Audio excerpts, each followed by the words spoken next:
안녕하세요. 발표를 시작하겠습니다. 모두들 반년 전에 튀르키예에서 일어난 지진 피해를 기억하실 것입니다. 2021년 10월 12일 강도 7.3의 이 지진으로 인해 수많은 인명피해와 재산피해가 발생했습니다. 피해를 가중시킨 요소는 다음과 같습니다. 먼저, 지리적 환경의 지진에 취약하였습니다. 튀르키예는 활동성이 높은 지진 대상 지역 중 하나입니다. 이는 지진 재해전으로 인해 지진 대상 지역이 많은 지리적 특징을 가지고 있기 때문입니다. BBC에 따르면 이 지역은 아라비아판이 북쪽으로 이동해 인근의 아나톨리아판과 충돌해 단층 현상이 발생한다고 합니다. 두 번째로 건물의 구조적 문제가 있었기 때문입니다. 튀르키예의 이번 지진은 인구 밀집 지역에서 발생되었습니다. 또한 지난해 3월 튀르키예 앙카라 소재 중동기술대 METU 연구팀이 분석한 결과 지진 발생 지역의 구조물은 흔들림의 피해가 큰 저층의 벽돌 조적 구조로 지어져 있었습니다. 그럼 지금부터는 우리나라에서 발생하는 지진과 튀르키예에서 발생하는 지진의 차이점을 말해보도록 하겠습니다. 먼저 지진활동 빈도와 규모가 다릅니다.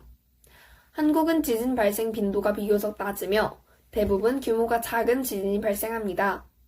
우리나라의 지진 평균 규모는 3.0 이하이고 4.0 이상의 중대한 지진은 드물게 발생합니다. 반면 튀르키예는 지진 활동이 활발하며 대규모 지진이 발생하기도 합니다. 튀르키예의 지진은 한국과는 다르게 7.0 이상의 규모의 것도 많이 발생합니다.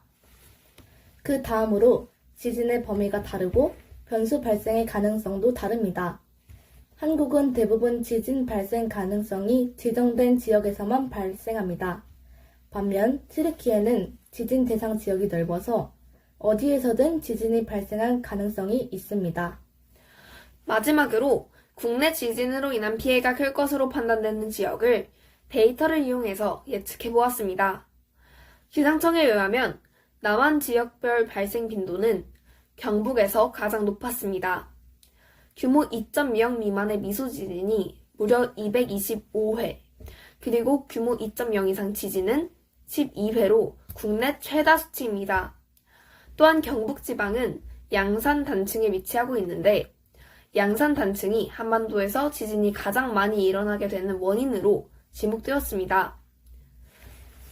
여기 보시면 양산 단층과 규모 5.0 이상의 지진 빈도가 높은 곳이 흡사하다는 사실을 알 수 있습니다. 그 지진들의 예로는 규모 5.8의 경주 대지진, 그리고 5.5의 포항 지진이 있습니다. 해안선이 경북지방에 가까이 있는 것도 지진의 규모를 키웁니다. 그 이유는 해안선 근처에서 발생한 지진파가 바다를 통해 더욱 빠르게 전파되고 근본적으로 해안선이 판경계선이나 중요한 지질 현상이 발생할 수 있는 지역에 위치하고 있기 때문입니다. 따라서 이러한 이유들로 인해 경북 지방의 지진은 큰 피해를 초래할 가능성이 높습니다. 이상 발표를 마치겠습니다. 감사합니다.